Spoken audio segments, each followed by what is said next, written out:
দরজায় কড়া নাড়ছে বাঙালির প্রাণের উৎসব বাংলা নববর্ষ ১৪৩৩। মঙ্গল শোভাযাত্রার আতুর ঘর যশোরে এবারের বর্ষবরণে যেন লেগেছে প্রাণের ছোঁয়া। গত কয়েক বছর পবিত্র রমজান মাসের কারণে উৎসবের আয়োজনে কিছুটা সীমাবদ্ধতা থাকলেও এবার চিত্রটা একেবারেই ভিন্ন। পহেলা বৈশাখের বর্ণিল শোভাযাত্রাকে ঘিরে ব্যস্ত সময় পার করছেন চারুশিল্পীরা। চারুপীঠ সহ বিভিন্ন সংগঠনে তৈরি হচ্ছে মুখোশ, ফুল, পাখি আর রাজারানীর বিশালাকার সব প্রতিকৃতি। নিপুণ হাতের ছোঁয়ায় ফুটে উঠছে গ্রামীণ লোকজ ঐতিহ্যের সব অনুষঙ্গ। গত কয়েক বছর রোজার মধ্যে বৈশাখী উৎসবটা পড়ার জন্য এটা কিছুটা ঘাটতি ছিল। যুদ্ধ নয় শান্তি চাই, এই স্লোগানকে সামনে রেখে বিবর্তন যশোর এবার পয়লা বৈশাখের আয়োজন করেছে। ৩০শে চৈত্রের দিন আমাদের প্রোগ্রাম আছে বিকালে, এবং পয়লা বৈশাখে সকালে এবং বিকালে দুদিন প্রোগ্রাম আছে।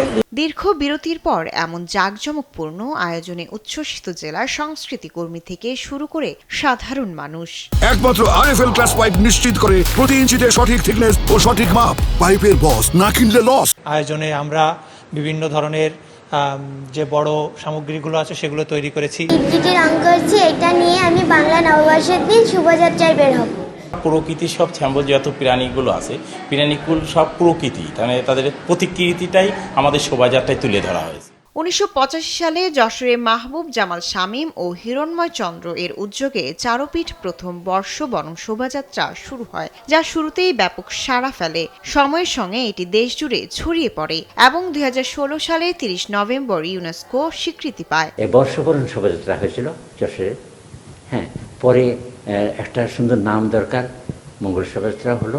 বর্ষবরণ অনুষ্ঠান নির্বিঘ্ন করতে নিরাপত্তা নিশ্চিতে সব ধরনের প্রস্তুতি সম্পন্ন করা হয়েছে বলে জানিয়েছেন জেলা প্রশাসক। সাংস্কৃতিক সংগঠন তাদের অনুষ্ঠান করবে বিভিন্ন জায়গাতে, তাদের স্ব জায়গাতে। আর এর জন্য আমাদের যে কটি সাংস্কৃতিক সংগঠন আছে যারা প্রতি বছর এটা করে থাকে, তাদের নিজস্ব ব্যবস্থাপনায় জেলা জুড়ে এবার বর্ষবরণে থাকছে ৪০টিরও বেশি সাংস্কৃতিক সংগঠনের দিনব্যাপী বর্ণিল সব আয়োজন। নাচে, গানে আর শোভাযাত্রায় বর্ণিল হবে যশোরের রাজপথ। শায়লা খান, নিউজ ডেস্ক, দেশ টিভি।